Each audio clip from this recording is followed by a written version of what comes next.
Chapter 6. Promise she's coming back for me. Vinyl was still thinking of Ace, the burns unit, and Medley's offer as she ascended in the elevator to the neurology department. She was so distracted that she didn't see the pony immediately outside the elevator until she stepped out and nearly knocked him over. Sidestepping in surprise, she registered Dr. Thorntree's bushy mustache, and a smile broke out across her face. "Hey, Doc. So," she said teasingly, "you thought I needed therapy, huh?" She wasn't offended. The smidgen of indignation that first blossomed had withered away just as quickly. Just as Medley had said, he had only been trying to help. Vinyl had learned from her interactions with him that Dr. Thorntree had his own way of doing things, especially interfering, but his heart was generally in the right place. Dr. Thorntree was slow to respond. His face was marred by a scowl, which instantly had Vinyl on high alert. "What's wrong?" she demanded, all humor evaporating like a froth on a cappuccino. "What happened? Is Tavi okay?" She tried to push past him. "She is quite all right," Dr. Thorntree replied, his accent sharper than usual. That only happened when he was agitated. "The nurses came to fetch me from my office." He didn't sound pleased about it. "There's some pony to see you. Your agent, I believe."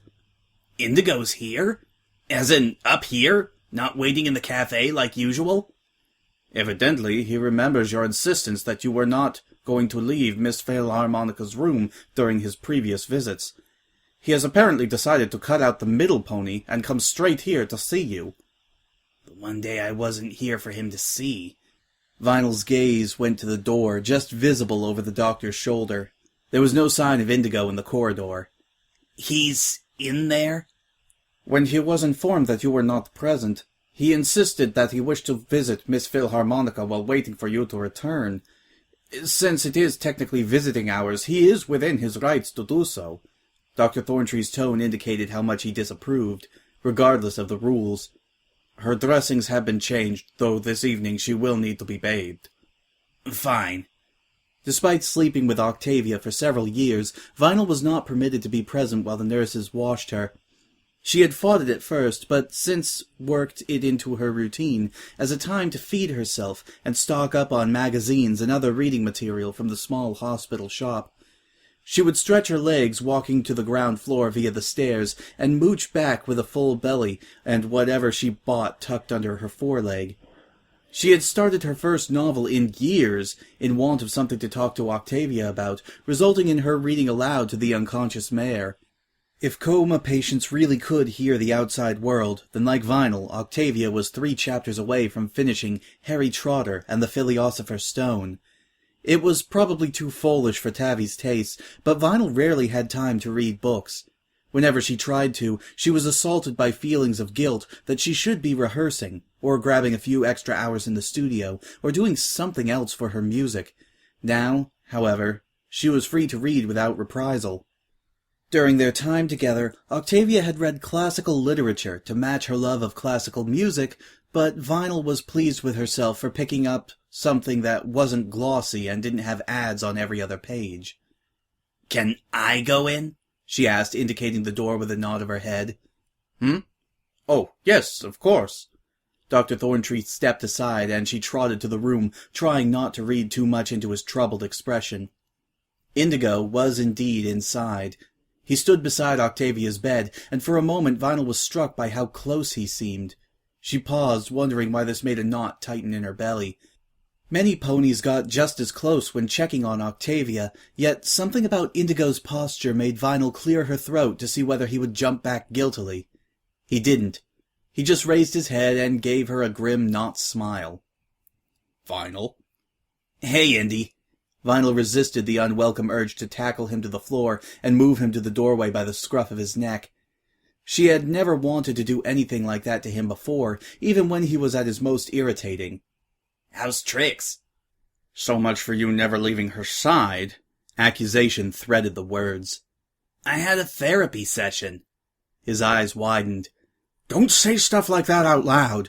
You don't know who can hear you," he hissed. Only after chastising her did he add, "Therapy?" "I was helping a musical therapist who volunteers in the Foals ward. But it's nice to know my mental health features so high on your concern list. My list of concerns right now starts and ends with this. He was wearing a set of silvery saddlebags, a gift from a fashion designer whose products she endorsed during the last Spring is Sprung festival in Canterlot. She hadn't wanted the bags and so had donated them to Indigo as an act of goodwill. Now her agent unbuckled one side to pull out a copy of Maine Music Monthly. He held it up, though Vinyl already knew which page he wanted to show her. Quillpoint's article. That nag needs a buck in the teeth, Vinyl growled. Can you believe the crap her editor lets her get away with? That nag, as you put it, has painted a pretty costly picture of you. Here it goes, she thought.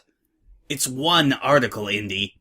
In the topmost selling music magazine in Manhattan, if not Equestria. Whatever happens in the Manhattan music scene is followed by every other city soon after. Ponies pay attention to what the reporters have to say. He leveled a glare at her. And Quillpoint has a lot to say about you. I know. I read it. Then you get why I'm having trouble understanding your reaction. Why aren't you more upset? Why didn't I get a frantic phone call this morning? Why didn't I get any phone call? Vinyl shrugged. It didn't seem that important. Not that... Indigo sputtered. He got himself under control with what looked like extreme effort. Vinyl, this is bad. Damage control bad. Damage control with potential collateral losses bad. It's garbage. She got mad at me and wrote a lot of insults. It'll blow over soon enough. It's not all insults, Indigo gritted.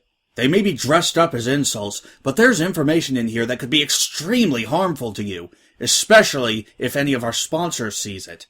Most of them probably will, since this is Maine Music Monthly. Pony feathers, half of them have ads in here. I mean, look at this. He flipped the page to show a full-page advert featuring her own face, looking coyly over her shoulder at the camera as a crowd danced in front of her turntables. On a hidden shelf was a blue can that seemed to have a halo of telekinesis around it. The poison-green text read, Scarlet Taurus gives you the energy to be the best. It was not one of Vinyl's favorite ads, given that it put her success down to a drink instead of her own natural talent, but she had done it anyway. Whatever. She shrugged again and shuffled sideways, trying to reach the bed and simultaneously turn Indigo sideways so that he had to step away from it.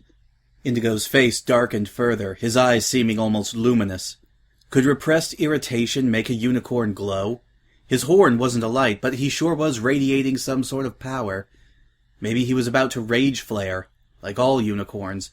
Vinyl had been taught as a filly about how some unicorns, given enough provocation and ambient magic, could literally erupt into flames.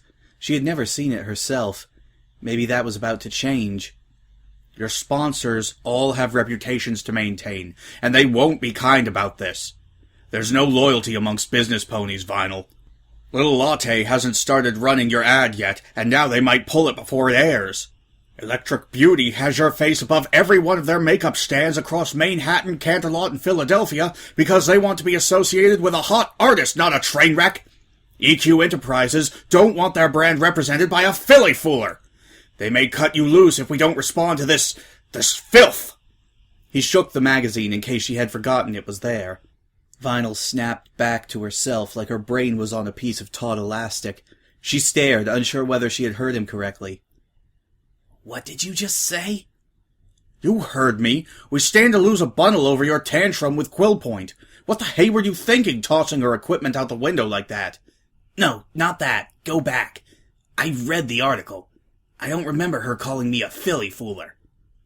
Maybe she didn't use the word, but the implication is there. What implication? Vinyl's tone darkened, nearly matching the color of Indigo's pelt. Filly fooling means foal molestation, Indy. She says you had a lesbian affair with a mare, Vinyl. He shook the magazine at Octavia. This mare! When I first took you on, you agreed that your image would be your top priority. You've maintained it for over 4 years. Now you pull a stunt like this, practically fess up everything about your sordid life to a journalist. A journalist who subsequently gets mad enough at you to print the story, and you don't think that's important? Incredulity crackled off him like tiny bolts of electricity. Indigo has got me a dinner with a producer. A real one from Prima Pony Records. That's wonderful, Vinyl. I'm so happy for you. It's at Chez Cheval in Manhattan. Can you believe it? Chez Cheval. It'd take us like a month of real money just to order a starter in that restaurant. That's marvelous, sweetheart. I'd always wanted to eat there. Can I come too? Vinyl, what is it? Indigo says I should meet this guy solo. Apparently he's more likely to sign me if he thinks I'm, you know. What? Single? Kind of. That's part of it, yeah. Vinyl? Don't make me say it. What do you... Oh, I see. Please, don't be mad. I'm not mad. It's just what I'm supposed to do. Indigo knows these kinds of ponies.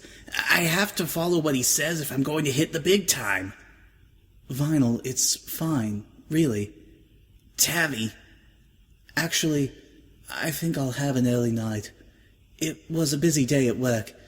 Come up whenever you're ready. Vinyl shook her head. Being gay doesn't mean you molest foals, Indy. That's just outdated stereotyping.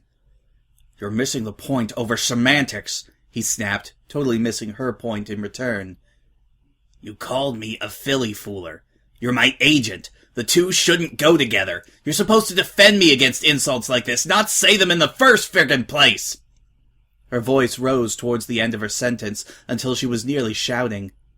Oh, grow up, Vinyl. So I used a word that offended you. Big deal. Quillpoint used plenty. She's the one who drew the conclusions over this ridiculous bedside vigil. He sounded like he wanted to call it something else entirely. This has to stop. Now. We can get past what she's accusing you of. You're big enough now that a few skeletons in the closet won't be a career-ending thing. It might even give you an extra edge if we can spin it right. Say it was experimentation while you were young. Other ponies do drugs or get drunk. You stuck your hooves in the ponies with the same genitalia. But that'll only work if it stays in the past. That means you can't be here anymore. If we're going to spin this as you being concerned for a pony you had a fling with once upon a time, a pony you haven't seen or spoken to in 4 years, you can't be seen draping yourself all over her hospital room. I've already been in touch with the PR agency, and they've agreed to do everything they can to fix this, but they agree with me. You cannot stay here like this anymore. Vinyl lowered her face so that she was looking up at Indigo from beneath a thatch of overhanging hair. It was a look she had perfected as a filly. She knew it made her red eyes look extra malevolent, so she had often pulled it out when adults got on her nerves or tried to tame her wild spirit. She hadn't used it in years, but now seemed like a good time to resurrect it. I'm not going anywhere. Vinyl! Indigo threw up his hooves. His telekinesis also lifted the magazine, and for a second she thought he was going to swat her with it like a disobedient dog. Be practical! I have already told you why I am here, and why I will continue to be here until something develops, Vinyl said slowly, enunciating each word as if he were hard of hearing. I understand what you are saying, and I will do whatever you suggest.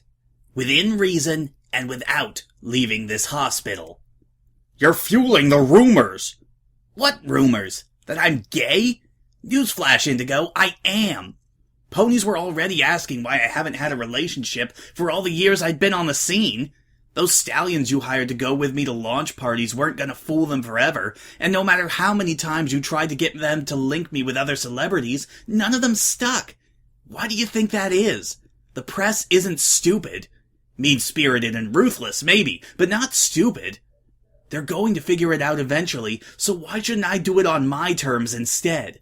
I did what you said when you first took me on, and I ended up sacrificing someone really important to me because of it. Not this time. This time, ponies either accept me for who I am and who I love, or they don't, but I'm not lying again. She could barely believe the words coming out of her mouth. She had never stood up for this part of herself before. She played the role of the sassy DJ, the wild card, who didn't give a damn about authority and did things her own way. That was her stage persona in a nutshell. Bright, brassy, and bringing it. Yet she had always towed the line behind the scenes. She had never turned down an autograph session in a record store, or a photo op, or a spotlight interview. She had endorsed products she didn't agree with, shaken hooves with politicians whose politics she hated, and rubbed shoulders with every stallion Indigo organized to escort her to the award ceremonies. The fact that she was now resisting all of it shocked her more than she was willing to show, or even admit to herself. DJ Pone 3 was a consummate performer and a professional. Except right now, she didn't feel much like DJ Pone 3. She felt as distant from that glossy pony pictured in that glossy magazine as it was possible to be without actually transforming into someone else and thinking of this all as some elaborate dream. This is a tough industry, kid. You've got to be willing to make sacrifices and play the game by the big boys' rules, or you won't get anywhere. There are 1,000 starving artists ready to replace you if you put a hoof wrong, and you aren't well known enough to get away with even half the dung you read about in the magazines. Don't go thinking you're the next Sapphire Shores and make diva demands before you've even released your first single. Do you understand the words that are coming out of my mouth? Yes, Mr. Indigo. Good, but just call me Indigo. Vinyl, was it? Vinyl Scratch, sir. Drop the sir thing, too. You'll be learning on the job, but this ain't no school. Vinyl Scratch, huh? Has that always been your name, or did you change it when you got your cutie mark? I was just called Scratch before. Well, we might be able to work with that name, but if the PR ponies say it's not good enough, be ready to change it again, okay? Okay. So you plan on coming out? Indigo demanded. Publicly? You want to turn this whole mess into a big open closet shenanigan? Indigo rolled up the magazine and shoved it back into his saddlebag.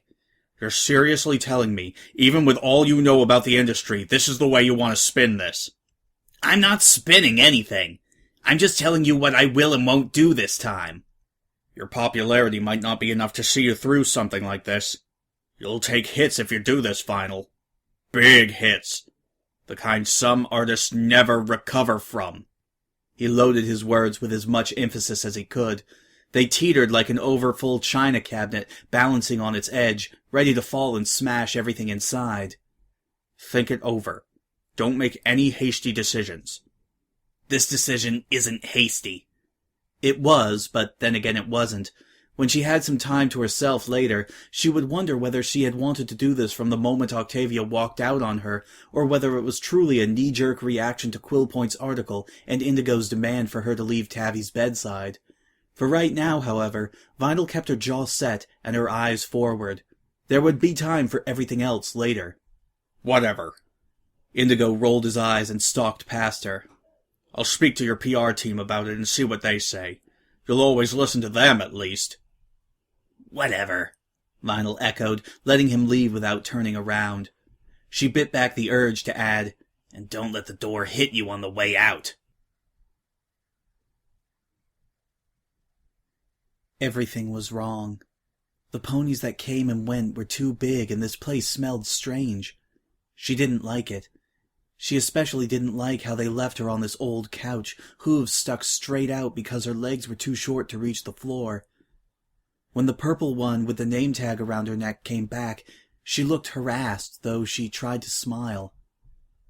Mommy? No, sweetheart, said the purple pony. I'm not your mother. My name is Sky Dandy. I know you're not her. She scowled. She was good at scowling. When she went to school, the fillies and colts there said it made her look evil. I mean, where's my mommy? She said she'd be right back. She promised. I know, sweetheart, but she... Where is my mommy? Problems in here? An orange unicorn stuck her head through the door so fast she had obviously been waiting just outside. Yes, actually, the purple mare stuttered, backing away from the couch. New arrival. She's quite agitated. I want my mommy! The orange unicorn advanced. Sweetie, I'm very sorry, but your mother can't be with you for a while. Why not? Truculent tone. Folded forelegs, bottom lip jutting, ready to quiver. She knew the way to throw a good tantrum was to build up the screaming part. Usually adults gave in long before your lungs reached maximum capacity or your voice hit its highest pitch. The orange unicorn didn't react properly, however. Instead of capitulating or trying some sweet talk, she sat on the couch too, and brought her face level. She had a name tag necklace too. It had a really bad photo of her next to the word matron. "Your mommy is very sick, sweetie." "No, she isn't." "Not today. Sometimes when she came home from school, Mommy was sick. Sometimes there was even puke that hadn't been cleaned up. She never minded cleaning up because she knew on good days she had the best Mommy in the whole world. On good days there was no school, just playtime all day. Sometimes they even went to the park to eat food from the street vendors and play frisbee. Mommy would laugh and laugh when she didn't catch it, sometimes a little too much, and ponies would start staring as she rolled around hysterically in the grass. A couple of times she had gotten angry and broken the frisbee, but that hadn't happened in a while. The orange unicorn nodded sadly. "I'm afraid she is. She checked herself into a special clinic and left you here with us. We're going to look after you until she gets better." She didn't like the way the orange unicorn hesitated. "But she's gonna get better, right? And she'll come back for me?" "That's the plan, sweetie." Something was up, but she couldn't tell what. Maybe it had something to do with the way Mommy had yelled when she got home from school yesterday and tried to help her pull the medicine needle out of her foreleg when it looked like she couldn't do it herself. She had cried and said all sorts of unintelligible things, and then this morning she had packed a mostly empty suitcase and they had come here. "Promise." "Excuse me?" The orange unicorn looked shocked. "Promise she's coming back for me."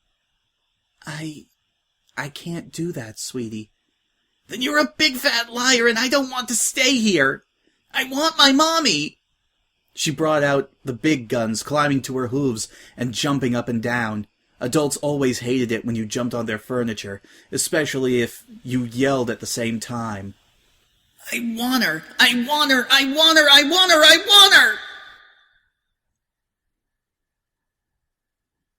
She hated this school even more than her old one. She had to come here every single day, and there weren't any days off to visit the park or eat vendor food anymore. Instead, they made her memorize multiplication tables and spellings and sing dumb songs about dumb things like dumb harvest festivals. Even their Nightmare Night celebrations were dumb. A couple of lanterns, some paper pumpkins, and a cardboard skeleton coated with glow-in-the-dark paint that frightened the little foals and had to live in the store cupboard after that. She was seeing how long it took to grind her pencil all the way through the corner of her exercise book when the principal's aide knocked on the door and summoned their teacher into the corridor for a few seconds, during which the whole class started whispering. No pony whispered to her. She had made it way clear at the beginning that she wasn't going to be here long enough to need friends. Both teacher and aide came back inside. She was surprised when they called her name and gestured her out in the corridor with them. She was escorted to the principal's office, where the stallion himself sat down in the chair and knelt in front of her, even though he knew for a fact that he had a bad hip, and that meant he couldn't run fast after any pony who flower-bombed him after he left the school in the evening. "What's this all about?" she asked, wondering whether they had finally figured out who put the cherry bombs in the teachers' toilets and blew out the whole plumbing system last semester. She had traded 28 Wonder Pony comments for those things, and had thought her reputation was enough to keep any pony quiet about who was responsible. She had spent nearly a whole school year building up that rep, after all. The principal didn't look mad. In fact, he looked gloomy, like someone had drawn a mustache on the photo of his mother he kept on his desk. Mentally, she had put that photo off limits, even for her. I'm afraid it's your... He started, and then stopped almost immediately. He blew out a breath, and she could see him gathering his courage before speaking again. I've received a message that you are to return to... There's some pony coming to fetch you. You see, it's your mother. It was amazing how far a tray of food could fly. especially when it was propelled by a burgeoning telekinesis. She only had a few sparks in it, but she used them to devastating effect. Matron only just shut the door in time. "I don't want any dinner!" she screamed. Her eyes felt hot and scratchy, like someone had replaced them with balls of chewed gum rolled in gravel. "You have to eat, sweetie." "No, I friggin' don't! I don't want any food! I don't need you! I don't need anything except the one thing she couldn't have. More tears. She had thought she was all cried out. She turned her face into her pillow and sobbed like a dumb weakling, cursing everything and everyone in this whole dumb world. "Mommy." "There's a carriage coming up the driveway," one of the colts from the boys' dorm yelled as he galloped past. There was a gathering at the window that he fought to get through. They all moved aside when she appeared. She looked out, unimpeded and unimpressed. She was about to turn away when she saw a little gray filly clamber out. It wasn't the filly herself who caught her attention, but the massive, weird-shaped case that followed her. The stallion with her had trouble fitting it through the carriage door. Why the heck hadn't it gone on the luggage rack, strapped to the roof with everything else? "Who is she?" "Is she coming here?" "Of course she is, bozo! Why else would she bring her bags with her?" "I heard she's a permo." Permo. Permanent resident. Not some pony staying at home for a little while. Not some pony who still had a family to take her in. "Uh-huh. I heard Matron and Sky Dandy talking about it yesterday. Her parents died, so she moved out here to Manhattan, and then her guardian died, too." "Of the same thing?"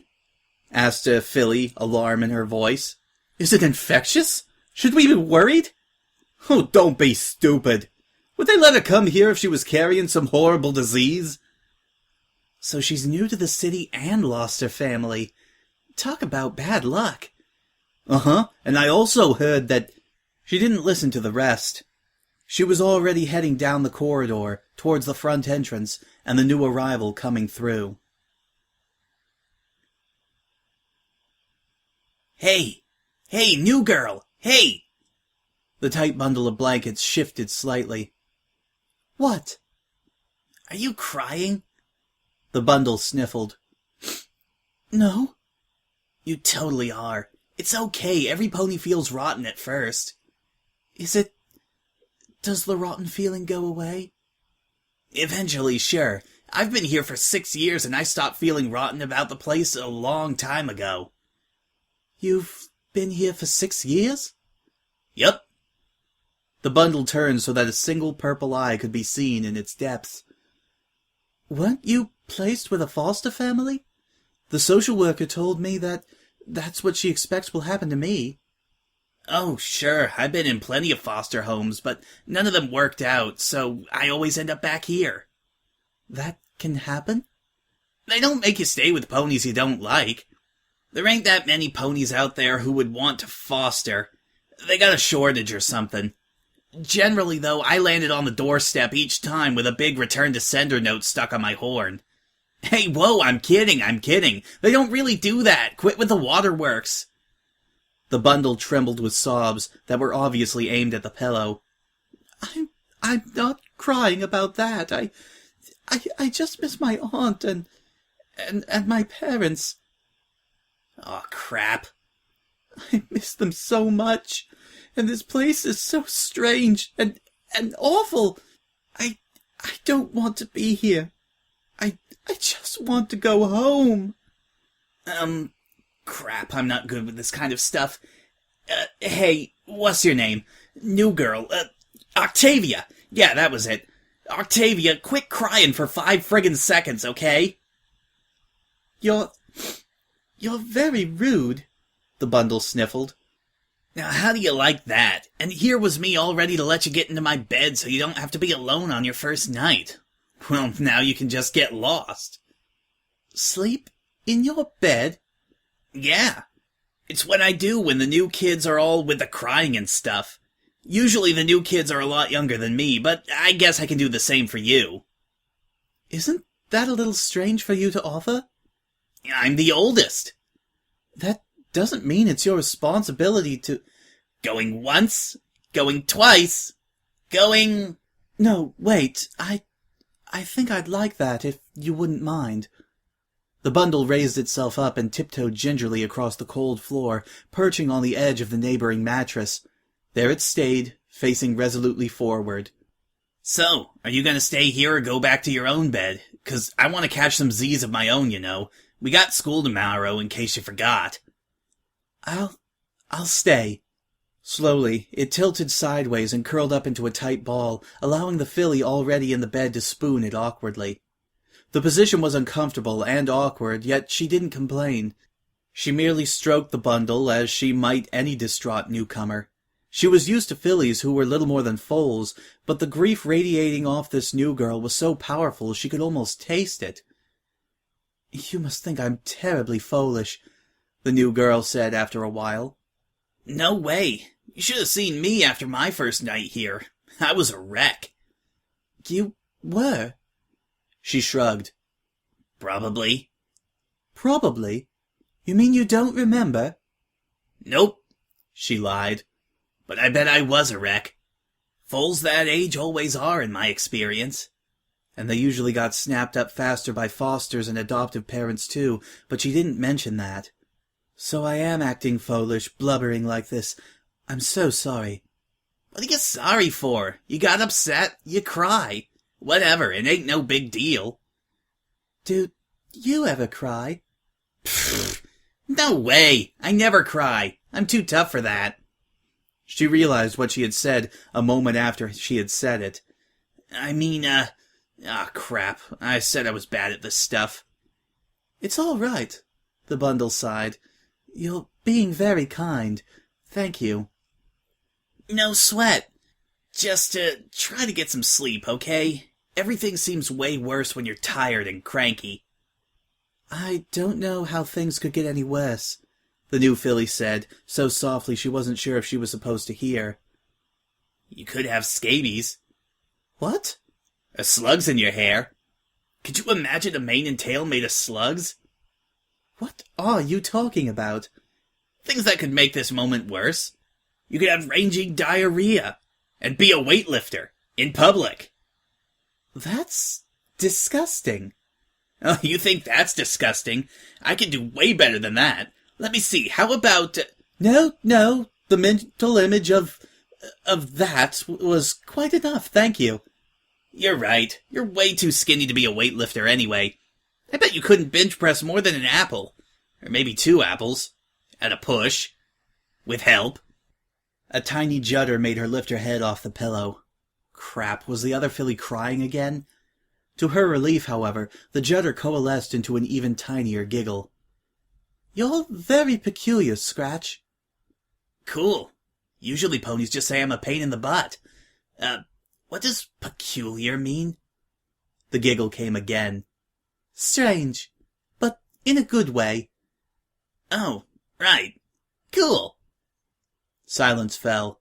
It was a good note to end on, so she didn't try to keep the conversation going. However, she did wait until the other filly's breathing evened out into slumber before closing her own eyes.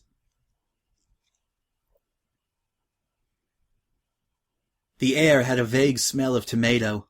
She opened her eyes and sighed. Nope, her nap was not going to happen today, even though all the other fillies and colts had cleared out like they always did when she wanted to snooze. She looked around at the whitewashed walls, old pine furniture, and stains on the wall where the generations of foster kids had left their marks. Yep, there was the red splodge where the food fight had started when Bilberry had gotten out of control and the tomato impaled itself on Matron's horn, splattering her face and the wall behind her. This was called the rec room, but it was more like the wrecked room. Everything looked worn, including the couch on which she lay. She remembered sitting on it when her legs were too short to reach the floor. She didn't have that problem these days. The door opened. A familiar gray pony walked in, dragging a wheeled suitcase. She scrambled off the couch and abruptly fell on her face. Ouch. Octavia smiled, though her eyes were troubled. "I just came to say goodbye." For some reason, she had trouble meeting Octavia's eyes. Involuntarily, she glanced at the calendar pinned to the wall instead. The one where things like sexual health talk for fillies and bedding change in Colt's dormitory in loopy writing. She recognized that writing. Sky Dandy was one of the only staff at the orphanage who thought the kids in their care deserved to know the monthly schedule too. Today had been circled in red ink. Octavia leaving. "Were you asleep?" Octavia asked. Nah, it's all good. Your new foster family seems nice. "Yes, they're very nice. Mrs. Racer is just helping Mr. Racer hitch himself to the cart." You better not keep them waiting. Octavia tucked a curl of hair behind her ear. She had tied it into a ponytail high on the back of her head. It made her look young and sort of vulnerable. Her neck looked too skinny, like it couldn't properly support her head, which dipped forward onto her chest. "I'll miss you." You'll be fine. You'll see. In 5 minutes you'll forget all about this place.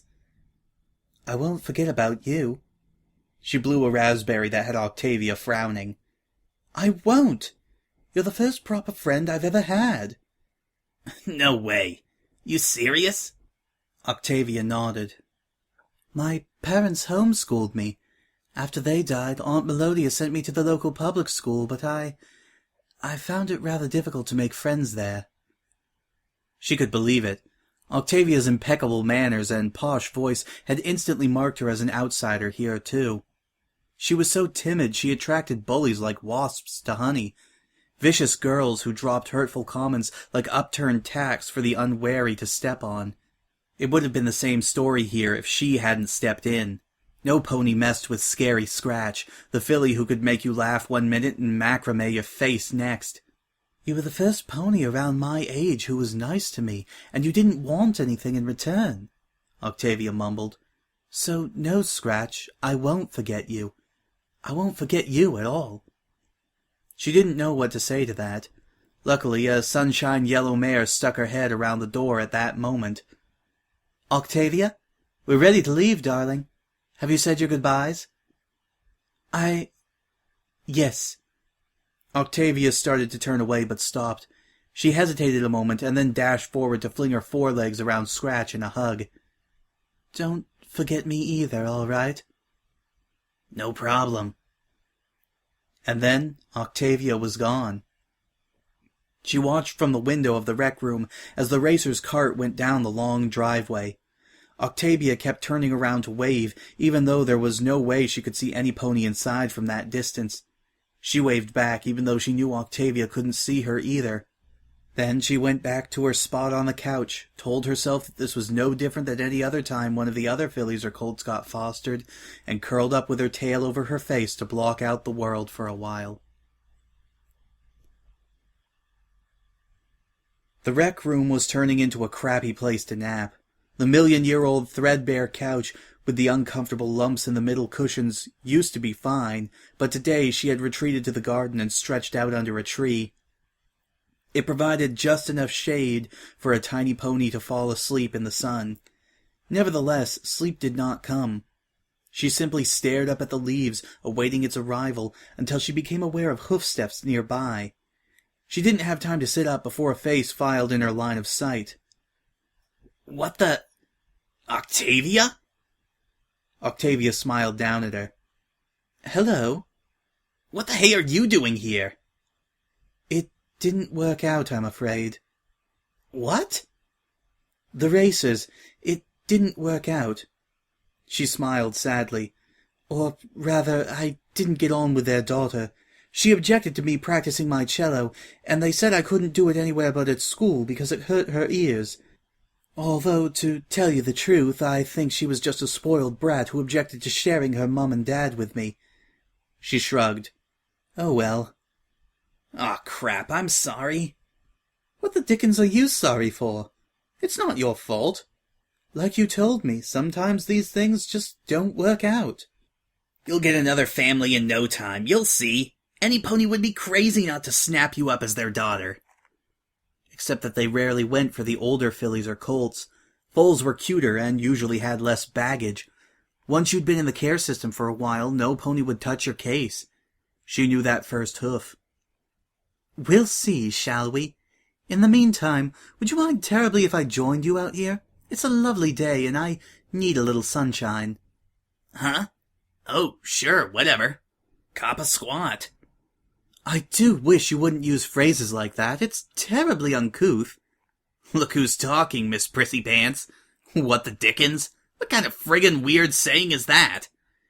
They laughed together, the tops of their heads touching as they lay on their backs in the cool grass.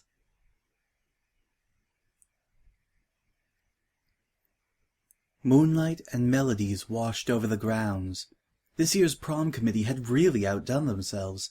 They had managed to rent Quartz Hall, a wannabe country home on the outskirts of Manhattan. It had cost a front and hind leg to hire out for the evening and involved every pony getting transported there from their neighborhood, but every pony agreed it had been worth it. Their prom was going to go down in the history of the school as one of the best. Quartz Hall beat the school gym into the ground and then jumped on it in a ball gown and fancy shoes. Speaking of which, I can barely breathe in this thing. But you look lovely. Say what? I look like a dog's dinner. She pulled ineffectually at the lacy collar, cutting into her windpipe. And the dog already threw it up once. Octavia giggled. No pony could ever accuse you of putting on airs, Scratch. Unzip me a little, please. Octavia found the zipper on the back of her dress and pulled it down a smidge. A hearty gasp met the action. Thanks, Celestia, for that. Did any pony ever tell Matron that fashion shouldn't hurt this much? Don't be like that. It was nice of her to lend you her old prom dress. Octavia gave a small twirl. I, for one, adore sky dandies. That's because you and she are about the same size. Apparently, when she was our age, Matron had a neck the size of a celery stick. Friggin' heck, I think my windpipe's been severed. You're overreacting, says the one with the plunging neckline. Instead of answering, Octavia looked up at the night sky. They had come out onto the balcony for some privacy to rearrange the suffocating dress, but the lack of other prom-goers out there had their advantages as well. At least out here there was no pony to laugh at them for having no dates. Every pony in this school is friggin' whacked, she thought angrily. No one had even asked her to the prom, which she had kind of expected. Her rep made it difficult for anyone to approach her or want to be seen with her. Who wanted to look in their yearbook pictures and remember the night they escorted the school psycho to a dance? No, what really had burned her buns was that no pony had asked Octavia either. That was completely ridiculous, especially considering how good she looked when she was dressed up. You know something, Scratch? Octavia said suddenly. This evening is actually turning out far better than I expected. Huh? No, really. Octavia, we came stag, we haven't danced once, we both hate the choice of music. I'm almost sure that idiot Rusty spiked the punch, and tomorrow we hear back about the Academy audition. What the hay is even remotely good about tonight?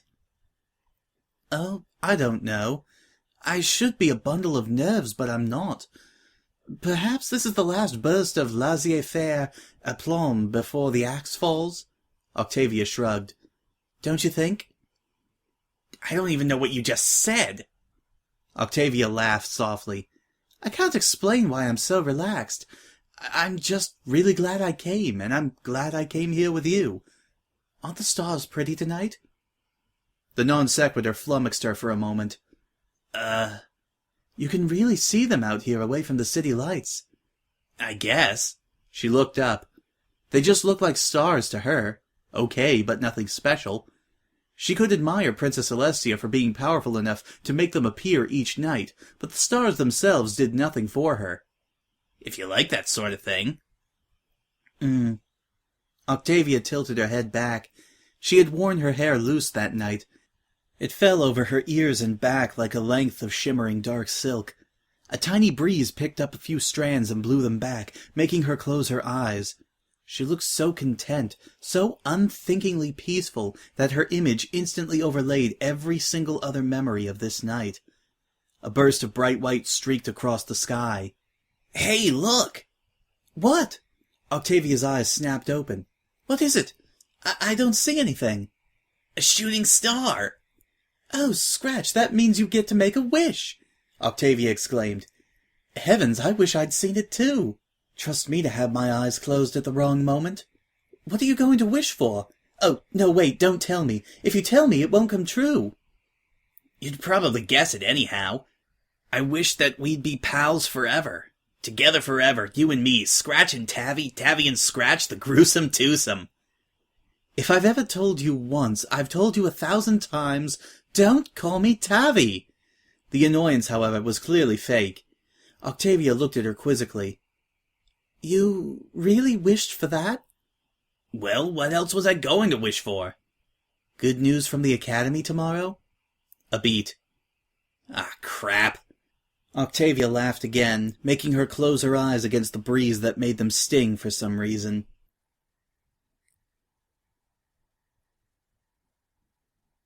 The air was full of heat and intimacy. It was a warm night, warm enough that the windows had been left open and the curtains billowed inward. Outside, a radiant moon was concealed by clouds, but the ponies inside the small room did not need any light to see by. They knew each other better than they knew themselves.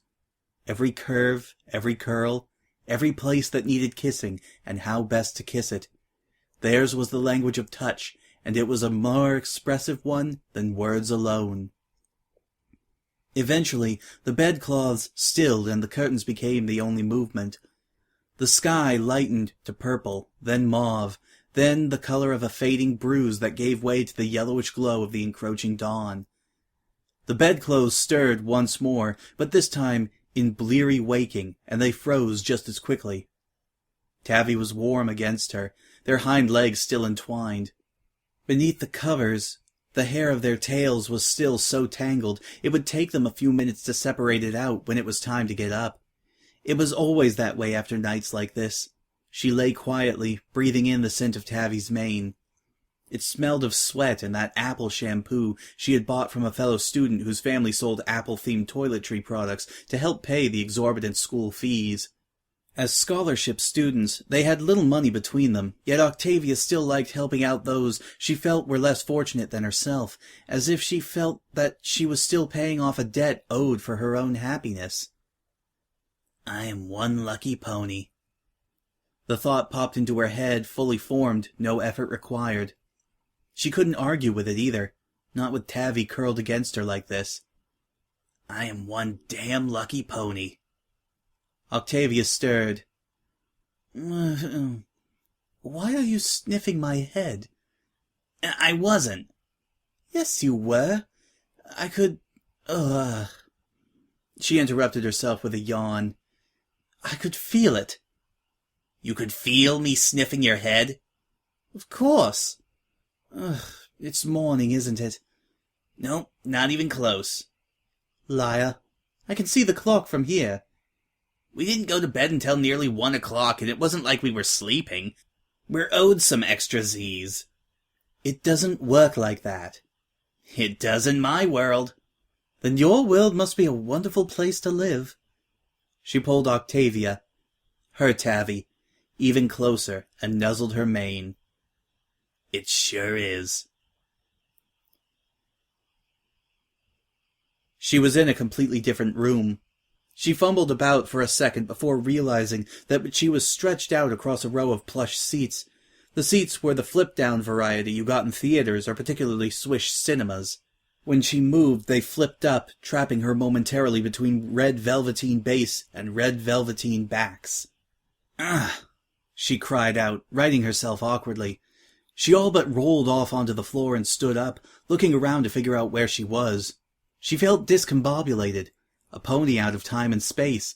Her head was full of images. Her mother, her first day at the orphanage, a carriage coming up from the driveway, a cart driving by, the shape of a cello case, the acceptance letter from Canterlot Musical Academy, the prom, a set of billowing curtains. This is a dream, she thought. It has to be a dream. Take 5, every pony. A voice rang out from the front of the room. It was a voice she recognized like the unmistakable smell of rancid milk when you open the fridge. It cut through her brain and uprooted even more memories, these much less pleasant. The scruff of her neck twinged as she remembered what it felt like to be tossed from a building. "Katavina, you might want to check your keys. That last piece sounded a little flat. We'll resume rehearsal in 10 minutes. She looked up, recollections flittering back into place like pieces of confetti falling impossibly into a single mosaic of her life. This was impossible. She had never witnessed one of these rehearsals, yet there they were. Katavina, Coda, Quaver, and Octavia, she breathed. Before she knew what she was doing, she was on her hooves. Not one of them noticed her walking towards stage. Octavia? She raised her voice above a whisper. Tavi? Octavia didn't respond. She fiddled with her strings on her cello, plucking at one, tightening its key, and then plucking it again. She moved gracefully, even in that small action. Her eyes crinkled in concentration, just as they had 4 years ago, just as they had years before that, in the shade of a tree in the orphanage garden, just as they had on prom night, as she smiled over a wish made on a shooting star. Tavi! Why couldn't anypony hear her? She waved, but that reaped no results either. Stupid dream. And it was a dream, she was certain of that. Dream logic made physics and perceptions do peculiar things. Maybe if she willed it, they would hear her. Maybe Octavia would hear her. She was focused so hard on the stage, she only caught the movement in her peripheral vision. Her eyes ticked upward, and she knew with sudden horrific certainty what day this was. She started running, calling, even though no pony reacted, and her hooves left no impression in the plush carpet. Get out of the way! The light! Tavi, move! Tavi! Even if they couldn't hear her, maybe she could reach the stage in time and rugby tackle Octavia. Maybe she could stop. A creak. The swish of black metal and glass. A scream from Katavina. Octavia looked up too late. Each thing passed in less than a second, yet seemed to last a lifetime. A noise like someone biting into an apple. A mane fluttering like dark silk behind a body as it fell. Tavi! Vinyl fell back into her own head, with her body trembling. She stood up reflexively, knocking over her chair. It took almost a whole minute for her to process where she was and accept that she wasn't still dreaming. Her legs buckled and she collapsed half against the bed. I'm awake, she muttered over and over again. I'm awake. It was just a dream. I didn't really see that. Not any of it. I'm awake and it was just a dream. Still, the sight of Octavia looking up mere moments before the light struck her was imprinted on Vinyl's mind, like some pony had taken a hot iron and branded it there. She could tell herself what she had seen was a dream all she liked, but the accident really had happened. Maybe not in that exact way, but Octavia really had been hurt and really was in a coma. It was difficult to dispute these facts when her hospital bed was the thing propping you up. Tavi, she muttered brokenly. She wasn't sure which hurt more, the happy memories or the nauseating vision. Flashes of each bullwhip through her mind, leaving raw welts in their wake. Everything had felt so real. She wouldn't be surprised to find grass stalks on her back, or strands of Tavi's tail accidentally wound into her own. I'm awake, she continued to mutter. It was just a dream. I'm awake and it was just a dream.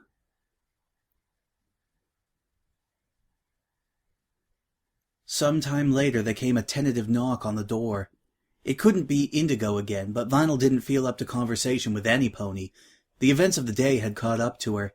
Despite her nap, she was racked with such tiredness that everything from her guts to her brain wanted to curl into a ball and join Octavia in her coma. Sweetie? Oh, Flower, it's you, she said dully. She had abandoned the chair entirely. After using the bed as a prop, she had just let herself continue her trajectory and slid to the floor.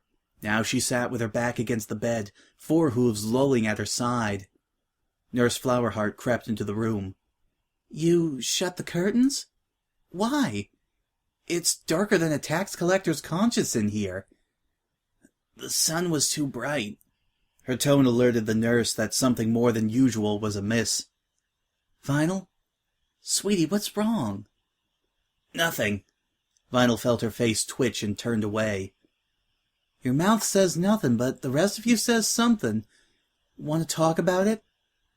No, I told you it's nothing. Nurse Flowerheart came closer, her hoofsteps tentative in the dim light. And after all the time you've spent here, I can tell when you're lying to me. It ain't healthy to bottle stuff up, sweetie. So come on, tell me what's wrong. Nothing! Vinyl's voice cracked. It was like a fissure in a dam. She swore she actually felt something inside her rupture. Her eyes trickled. She sniffed her suddenly stuffy nose. Everything. Oh, sweetie. Nurse Flowerheart crossed the remaining distance and enclosed her in a hug without asking if it was okay. She smelled of antiseptic, coffee, and bizarrely strawberries. She was also soft, her plumpness providing a cushion that was just right to hide her teary face. Her hug was the one Vinyl imagined a mother's would feel like. Not her own mother's, of course. Her mother had been too bony for cuddles and things. Even as a foal, Vinyl had worried she would break her if she hugged too hard.